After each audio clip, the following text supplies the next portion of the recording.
it just looks like all those little things are, oh, you're a terrible mother. And as women, we hold on to this Yeah.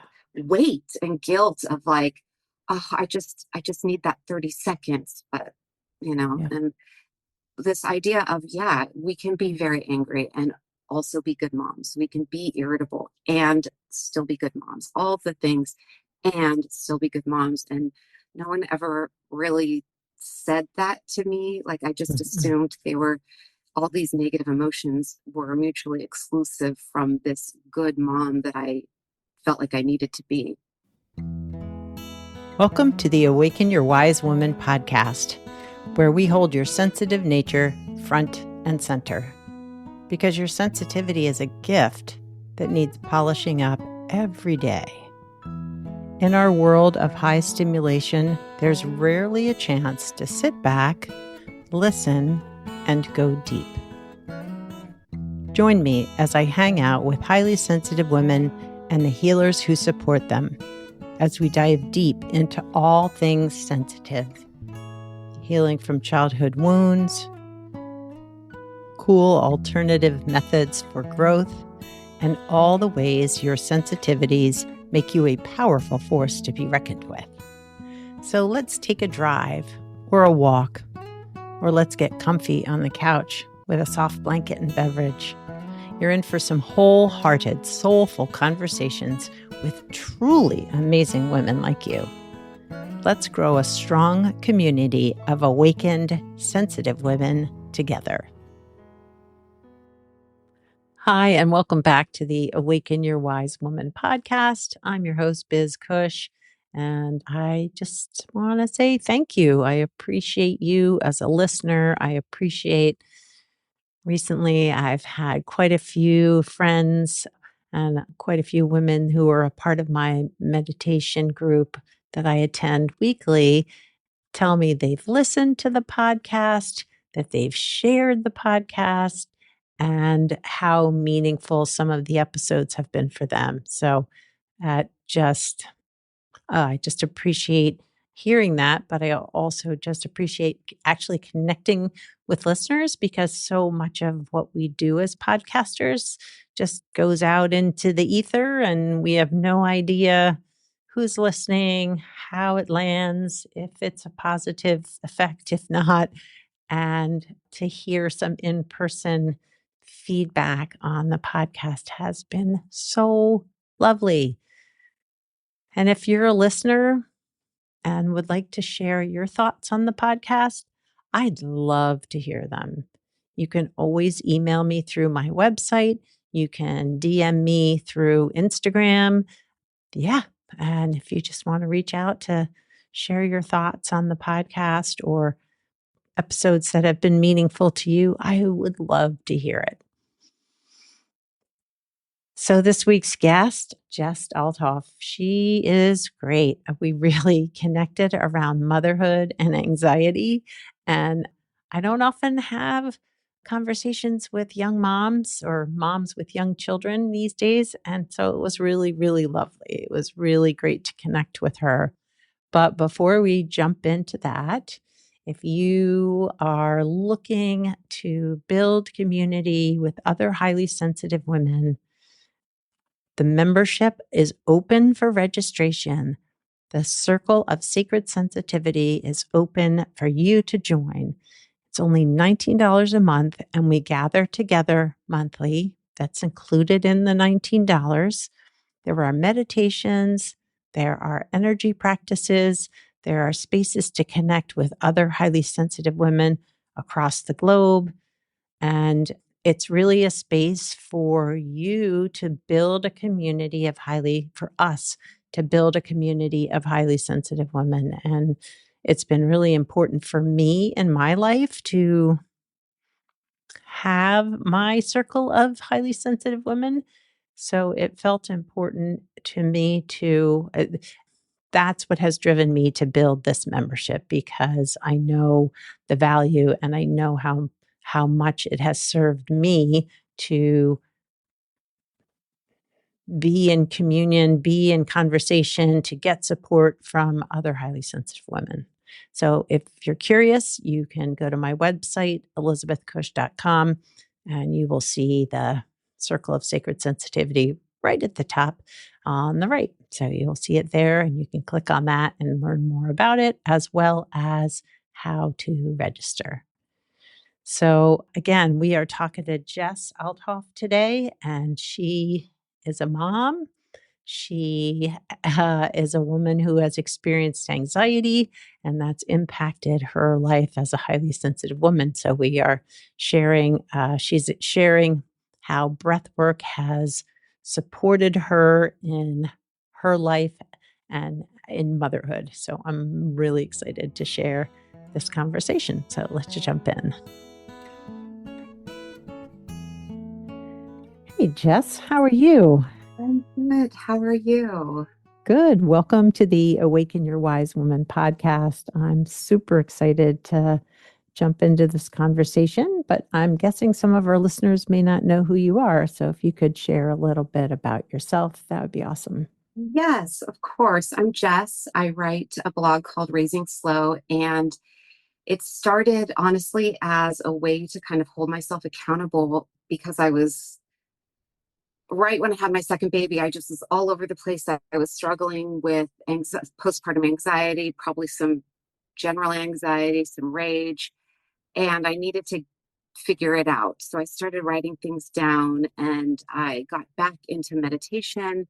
I started slowing things down. Fortunately, I was able to take a very long, extended break from working full time, which I needed to do for my mostly for my mental health, probably for my physical health as well, but and for my kids, for our whole family, for everything. And I was able to do that. And that extended break turned into spending more time trying to figure out ways to make motherhood easier for me and easier for everyone, because it's never going to be easy. There may be easy days, but it to date is the hardest thing I've ever done. And it sort of became my purpose to find ways to make it better without changing, well, not without changing society, but I'm one person and there's only so much I can do for society. So I just kept thinking about what can I do for me, for the women that I write to and speak to make this a little bit easier, to remove some of the guilt, to ease that anxiety that we all have, to be more present, have more peace, and just find small ways to enjoy it and not feel so triggered and irritable, Mm, and like calm our nervous systems and hopefully pass all of these skills on to our kids in ways that, at least for me, no one ever passed along to me. So I had to yeah. sort of figure them out as an adult. Yeah. And so here I am. Yeah. Yeah. Well, I think I can totally relate to what you're sharing, and that I think that I had this idea that, you get pregnant, you have a baby, you take your nurse, everything's easy. You, I don't know, you love your infant until till they're uh, an adult, and that's all it is. And I can remember, with my first child, so he's now 37, but just being at home by myself, he's crying, I'm crying, the dog is crying, like and just thinking like, why didn't anybody ever share with me how hard this is? Mm-hmm. And you Yeah. think, I just have this one infant, like this is supposed to, like you wanted, or at least I did, I wanted my baby so badly, like so deep and in Mm-hmm. a way that I can't even describe. I don't even have words for how badly I wanted these kids. Me And then too. they were here. And by most measures, I had really easy babies. Mm-hmm. They cried when they needed stuff and they didn't cry when they didn't. And it was still like a level of exhaustion and a level of questioning and doubting myself. Like, I don't know. I just had this idea that since I wanted it so bad, it would just come naturally. And Right. many things did, but like the exhaustion and the worry and Mm, the rage and the anxiety, I like everything that comes with it was just such a surprise. yeah. And with my second one, who was easier, objectively easier than my first one, and my first one was a pretty easy toddler. It just was like I am in a rage. I'm irritable all the time, and I can't enjoy these two perfect little humans that I wanted so badly. And now I'm Mm, just like tight and I don't know. It was such a surprise to me. yeah. Yeah. Well, because too, no one ever talks about or associates rage with parenting, right? Like, No, they don't.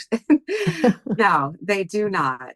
yeah, yeah. But to normalize, like, I can remember being so frustrated and like knowing I didn't want to scream at the kids, and they probably weren't doing anything outrageous, but I was feeling, in some ways, I think, somewhat trapped, by the demands of Mhm, exhaustion and feeding and caring, and just going upstairs and like hitting the wall and being like, what is going on? Like, I mhm, don't know how to handle this, and didn't right. really know who to talk to about it.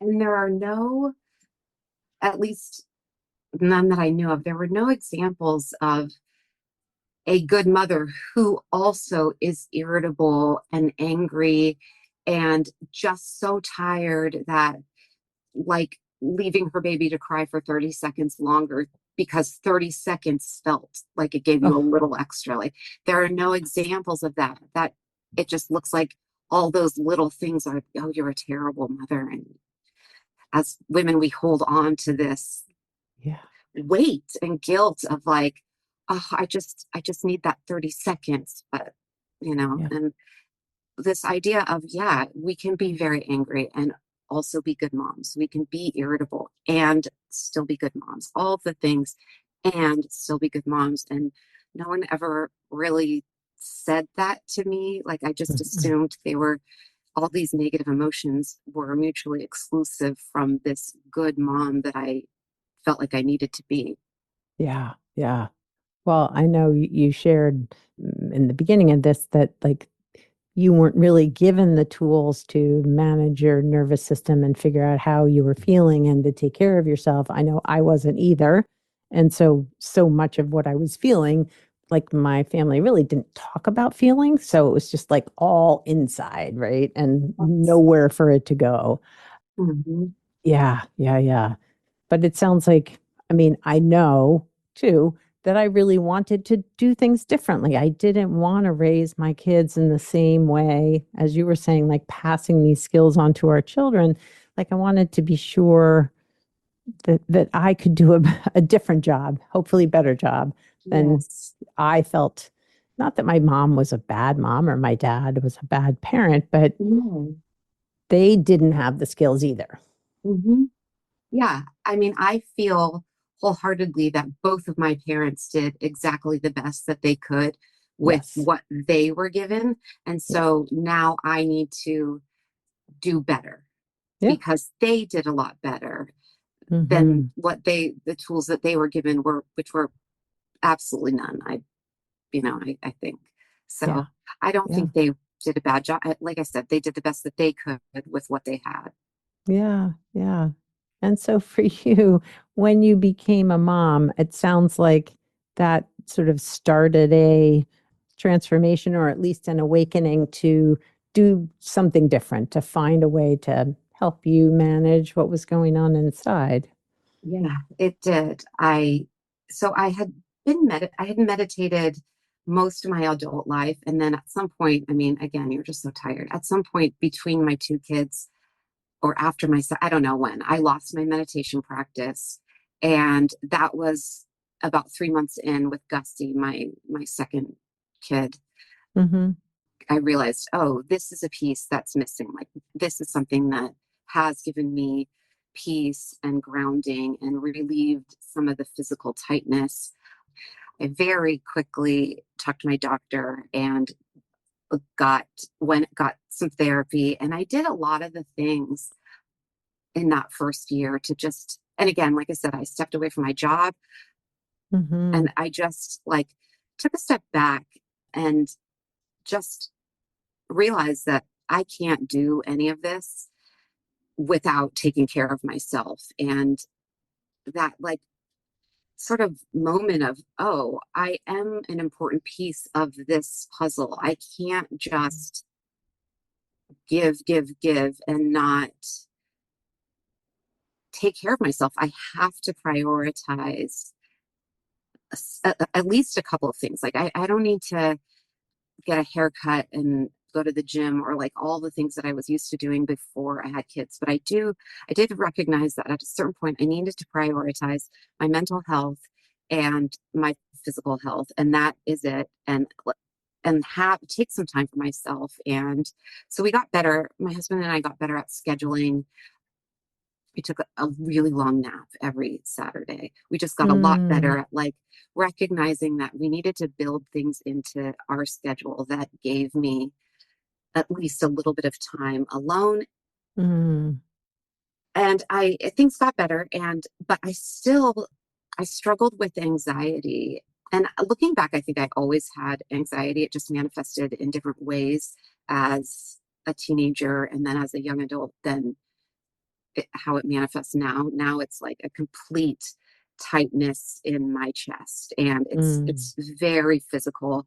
I feel it in my chest before I even can acknowledge, oh, what's going on around me, Mhm. before I have an idea, oh, right, this is bothering me. Oh, I'm worried about this. And at some point, someone accidentally stumbled into a breathwork course about manifestation. Mm. And I tend to buy too many online courses and not finish them. I'm a course hoarder a little bit, but I finished this one and the breathwork for manifestation never stuck. I just didn't, it didn't feel like what I needed to be doing. But I noticed that I kept being drawn to the course. Like I kept being like, oh, I should be doing this. I should clean the kitchen, but I want to take the next thing. I want to do the next thing. And I kept being drawn to it. And I wasn't sure why, but I kept thinking, oh, maybe the manifestation is working.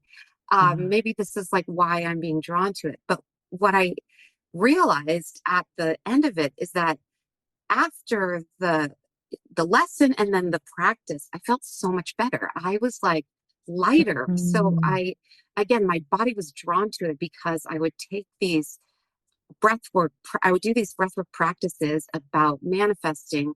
But what was happening is my chest was lightening. I could feel almost instantly like this sensation of the tightness dissolving. Mm. And I realized, oh my gosh, it's not the course, it's the practice.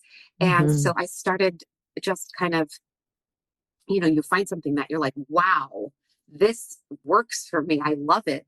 So I just started doing like a really deep dive into it. And then I got certified, Mm. and it has become such like an integral part of my life. It just helps. Like the anxiety is I'm not going to ever, I don't believe I'll ever not have anxiety. I think it's Yeah. part of me, Yeah. but Yeah. it's mostly gone. And when I feel it coming in, I'm able to take a moment, think about, oh, what am I anxious about? Is it anything or is it just generalized? And then I can think through the thought, like, what am I actually anxious about? And kind of like, like put it aside. I can't worry about that now. It's not going to help. And then breathe through the physical Mm. side of it, and it just makes such a huge difference for me. Yeah. And I can't believe it took me this long to recognize the physical part of our emotional sensations. Yeah. So and it's just been incredible for me. Yeah. Well, and I feel like for and probably true for all women, but I feel like for highly sensitive women, because we feel all those sensory information so deeply within us. Like, Mhm. I know for me, like my anxiety was always very physical, even though I didn't know that's what it was. Like I didn't have a Mm, name.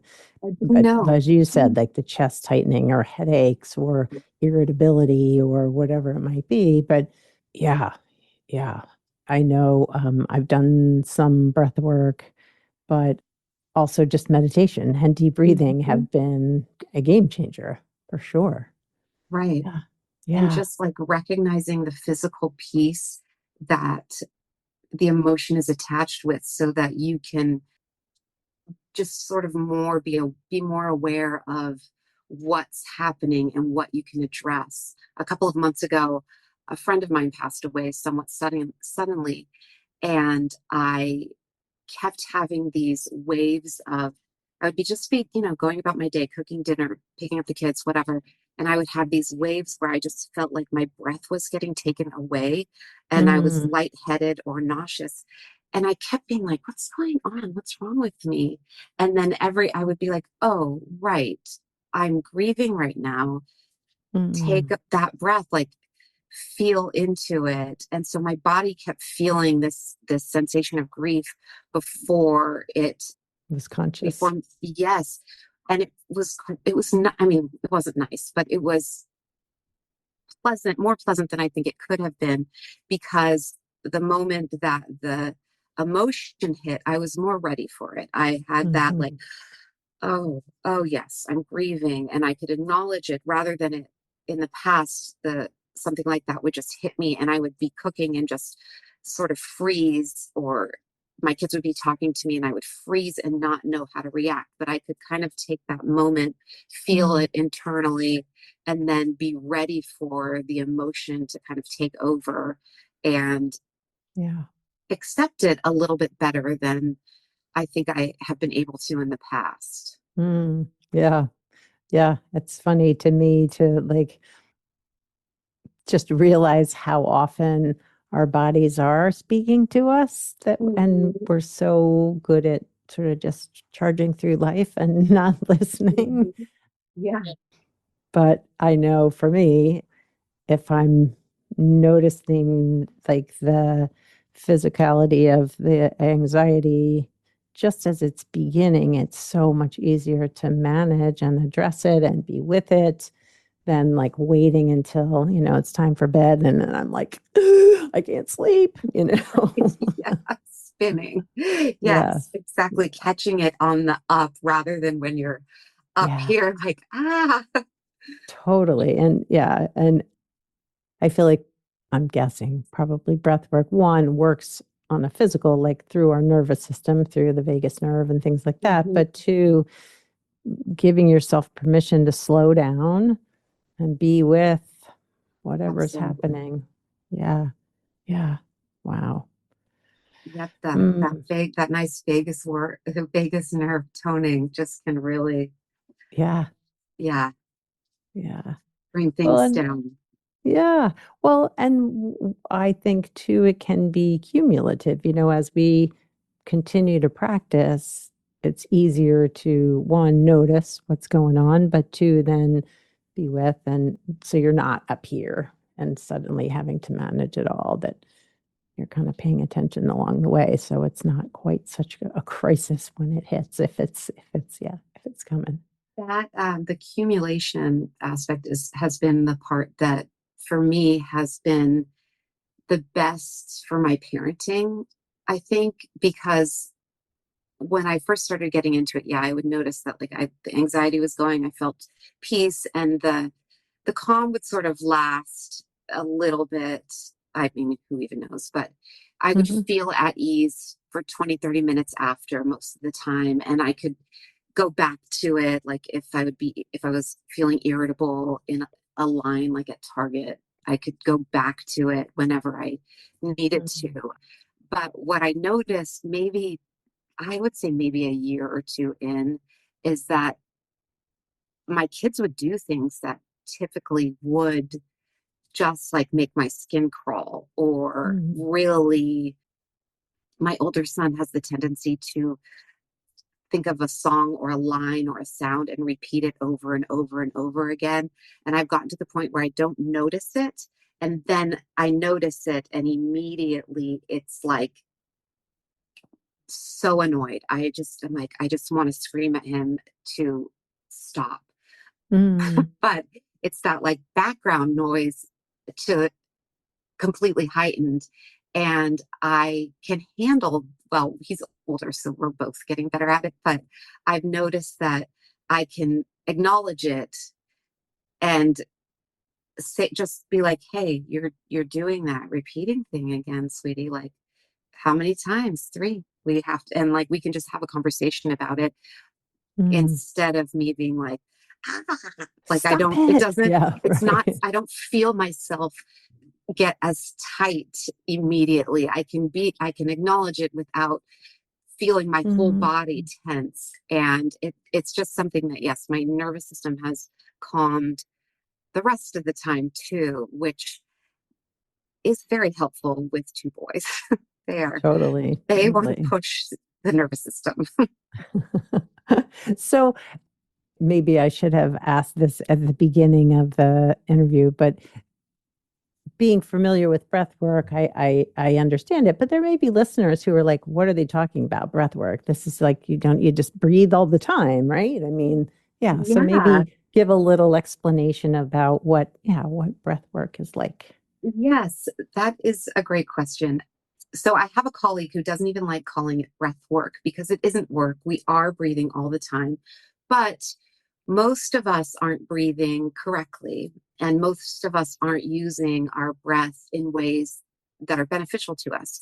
So breath work, the practice, is about using your breath to give you the emotion and the emotional and physical states that you're looking for. So you can use your breath to give you more energy. So in the mornings, like a quicker in out than you would normally do, and hotter breaths, more forceful to kind of give you a wake up, a boost. And then, as most of us know, like a deeper, slower breath into our bellies can give us a sense of calm. Breathing deeply in through our noses and then sighing out, toning the vagus nerve, actually using the voice on the way out can immediately release some of our anxiety. Mm, We can use breath work for clarity. We can use it to relieve anger. It can be helpful for digestion, obviously, sleep, relaxation. Different types of breath can be used for most emotions and to kind of get our bodies into a better state than what we're currently in. And then in the long term, it by giving ourselves, by stressing ourselves out by choice rather than allowing the world to stress us out, we expand our window of tolerance. So we're more able to handle the external stressors that come to us. So by doing extended holds, which are uncomfortable, and especially when you first begin, it's really like you're doing it to yourself. You know you can breathe at any time, but when you're in that hold, you have this sense of like, oh my gosh, my body, this doesn't feel right. There's tension in your chest. You start feeling the tingling mm, through your whole body. And that kind of stress is good for us. It pushes us a little bit farther, and it allows us to better handle everything else. So in the short term, it can just ease the anxiety, give you a boost, a little bit of mental clarity. But in the long run, it inevitably helps us handle the everyday stressors better. And it gives us a tool that we can reach for when we're out and about. It's not like yoga where, it's obvious what you're doing.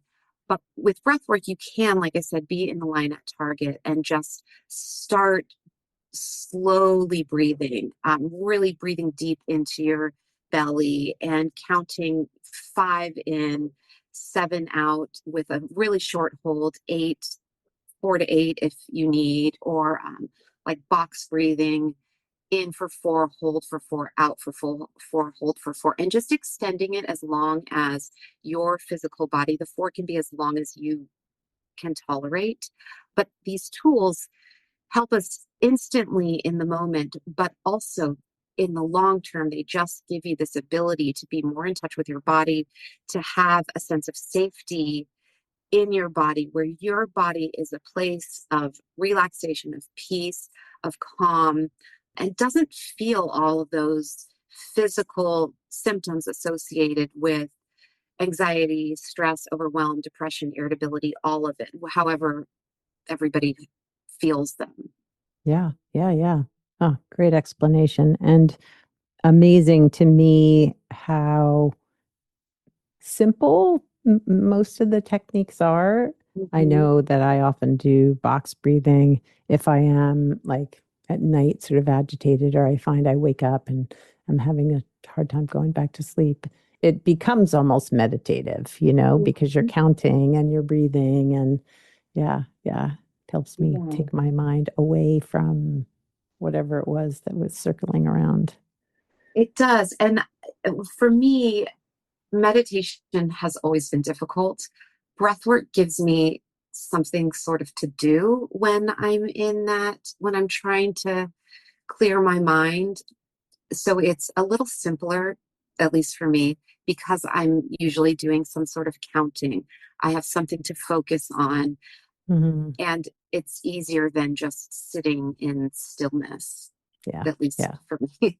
Oh, totally. No, that's why I love like guided meditations, because Yeah. like just the quiet, and yeah, it's like, all right, I already got like lots of things to do and I'm already making my Mhm. lists and whatever, right? Exactly, exactly. Oh, goodness. Well, I appreciate so much, Jess, you're taking the time to share some of your experience, but also about breath work here on the podcast. If listeners wanted to know more about you, potentially work with you, whatever that is, where would they find you? So I'm at raisingslow.com and on Instagram at raisingslow. And if any listeners are interested in a couple of different breathwork practices, I have a calming one and an energizing one, as well as a instantaneous, like just when you're in that overwhelm moment, at raisingslow.com/breath practices. I think it's breath Mm, hyphen practices. okay, And there will be a couple that you can get kind of dip your toes in on the breathwork side. awesome. I will include that link in the show notes when the episode is live, and all the links to you and where to find you. Thank you, Biz. This is great. I feel so honored to be here. I really Oh, am excited. yeah, me too. I'm excited to share it with the listeners, and I just appreciate so much you coming on. It was really great. Yes. Thank you. I really enjoyed that conversation with Jess. She is a lovely human being, and I think that there are a lot of different forms of breath work out there. And so the things that she was describing really are different methods to help support your nervous system. And I wish I'd had those tools when I was a young mom, because I definitely had some postpartum depression, but I also know that being highly sensitive, I think parenting overwhelmed me a lot, and I really didn't fully understand the impact of that on my nervous system. So I would get frustrated or angry, and I was never hurtful to my children. I didn't scream at my kids, but I kept a lot inside. I kept a whole lot inside, and I think that fed my anxiety even more. So it was lovely to talk to her about some of the practices that she has incorporated into her life, but also is now helping others. So I hope you'll check out her stuff at her website, which I will include in the show notes. And I think she called it, she said it's raisingslow.com. So you can check out her stuff there, and know that if you are a sensitive, highly sensitive mom or grandmother and you are feeling overwhelmed, we've got you. We see you. I know it can be hard, and there are ways that you can support yourself. So Again, if you're interested in joining the Circle of Sacred Sensitivity membership, we would love to have you. We would love to have you. So check it out on my website, elizabethcush.com, and reach out and join up and see us at the next meetup. Have a great rest of your week, and I look forward to connecting with you here on the podcast next time. Thanks for listening to the Awaken Your Wise Woman podcast. The information in this podcast is not a substitute for seeking help from a licensed mental health professional. Music by Andy Cush, sound editing by Laura Disler, and show notes by Kathy Cush. If you'd like more information about me, Biz Cush, and the resources shared today, go to awakenyourwisewoman.com.